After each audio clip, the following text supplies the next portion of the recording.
Olá meninas, tudo bem com vocês? Então vamos lá, mais um joguinho de cozinha café. Vamos fazer um joguinho, estou fazendo esse jogo de café, jogo de cozinha café, certo? E eu usei o Nescau, com o barrado Nescau também. Usei o rosa velho, usei o preto, o vermelho, né, aquele vermelho forte. E a xícara eu fiz marfim, certo, meninas? Então, vamos lá, vamos fazer mais um joguinho de cozinha, as xícaras, né? O cantinho do café, certo? Então, vocês acompanham aí para estar fazendo junto comigo, meninas.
Meninas, como vocês sabem, o mês de julho, agosto, eu viajei para estar vendendo os nossos tapetes.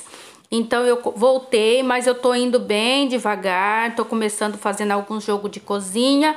Mas no próximo mês, que é mês de outubro, eu vou estar entrando para estar fazendo tapete de quarto, tapete infantil e tapete de sala. Então somente no mês de outubro vou estar começando a fazer os tapetes de sala, quarto e infantil, que são alguns pedidos que eu tenho. Por isso estou devagar nos tapetes de cozinha, tá certo, meninas? Então vocês aguardem que nos próximos meses, para o final do ano, eu vou estar fazendo os tapetes grandes.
Meninas, não esqueçam de também deixar aquele joinha, deixar um comentário. Se vocês têm pedido de algum tapete que vocês gostariam que eu estivesse mostrando aqui para vocês, pode deixar nos comentários que eu vou estar fazendo para vocês.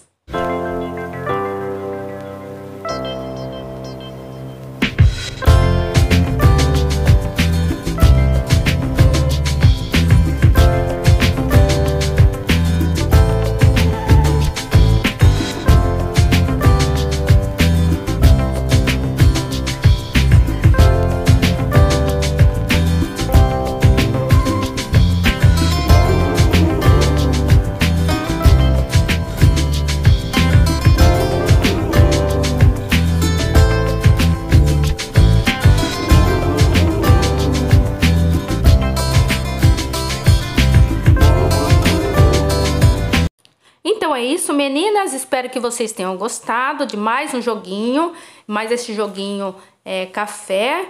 Espero que vocês tenham gostado e não se esqueça de nos encontrarmos aqui de novo no próximo vídeo. Eu ainda não sei qual será o jogo que eu vou estar fazendo, mas eu vou estar fazendo junto com vocês, tá bom? Um beijão e fiquem com Deus e até o próximo vídeo.